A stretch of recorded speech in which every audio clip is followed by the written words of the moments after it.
कक्षा 6 विषय है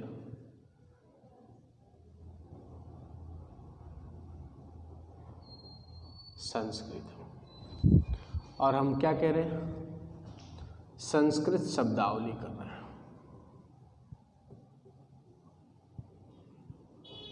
संस्कृत शब्दावली में आज है भोज्य पदार्थ, यानी भोजन से संबंधित पदार्थों के नाम का जिक्र आज किया जाएगा।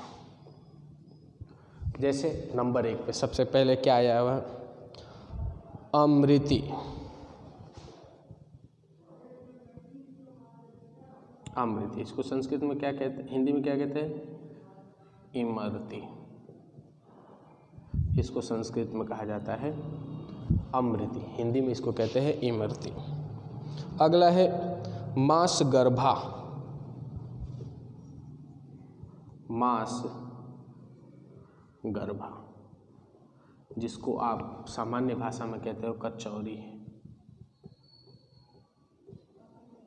क्या कहते हो? कचौरी। उसको संस्कृत में क्या कहा जाता है? मास गर्भा। मास गर्भा, ठीक है। ओदनम, एक शब्द आता है संस्कृत में ओदनम, जिसको आम भाषा में भात कहा जाता है, जो किससे बनता है? चावल से। कई जगह चावल भी कहा जाता है, ठीक है। अब है पायसम, नंबर 4 पे दिया हुआ पायसम। पायसम का मतलब क्या होता है? खीर। खीर को क्या कहते हैं? पायसम। क्या कहते हैं? पायसम। उसके बाद कृशरह, यानी खिचड़ी। कृशरह, इसको क्या बोलते हैं? खिचड़ी। जो चावल और दाल मिला करके मिक्स करके बनाते हैं खिचड़ी, उसको संस्कृत में कहते हैं कृशरह। उसके बाद में अवदंसः। अवदंसः, इसको हिंदी में जिसको आप बोलते हो गजक। क्या बोलते हो? गजक। उसको संस्कृत में क्या कहा जाता है? अवदंसः। कुंडलिका। कुंडलिका। कुंडलिका, जिसको आप कहते हो जलेबी। क्या कहते हो? जलेबी। उसको संस्कृत में कहा जाता है कुंडलिका, ठीक है। उसके बाद है दधि बटकह। दधि बटकह, जिसको आप आम बोलचाल में कहते हो दही बड़ा। क्या कहते हो? दही बड़ा। इसको संस्कृत में कहा जाता है दधि बटक।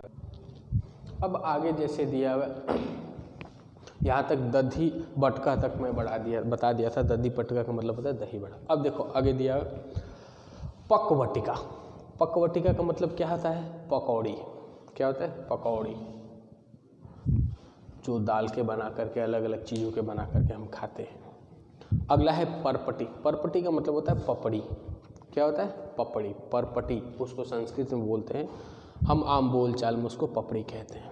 उसके बाद है परपटा, जो पापड़ हम खाते हैं खाने के बाद में, पापड़ खाने का जो इस्तेमाल करते हैं, पतला पतला होता है, उसको संस्कृत में परपटा बोला जाता है। अपूपा, आम बोलचाल में हम पुआ बोलते हैं, मीठा होता है स्वाद में। तक्रम, दही से जो घी निकालने के बाद शेष भाग बचता है छाछ, उसी को बोलते हैं संस्कृत में तक्रम। मिष्ठानम, यानी मिठाइयों को, वो नाम को कोई भी मिठाई हो, सभी मिठाइयों को एक साथ मिलाकर के मिष्ठानम कहा जाता है। मिष्ठापक, मुरब्बे का मीठा बनाया जाता है रसेदार, उसको कहते हैं मिष्ठापक मुरब्बा। आंवले का बनाया जाता है। राधेयम यानी रायता, कई प्रकार के मिक्स करके बनाया जाता है, जिसको संस्कृत में कहा जाता है राधेयम। तो ये तो कुछ सामान्य बातें हैं, सामान्य संस्कृत शब्दावली है, जिनको आपको उतारने के साथ साथ तैयार भी करना है ताकि आपके काम में आए। आगे चल कर के हम जब पाठ्य पुस्तक पढ़ें, उनमें जब इस प्रकार के शब्द आए तो आप लोगों को कठिनाई ना हो, पहले से ही जानकारी हो।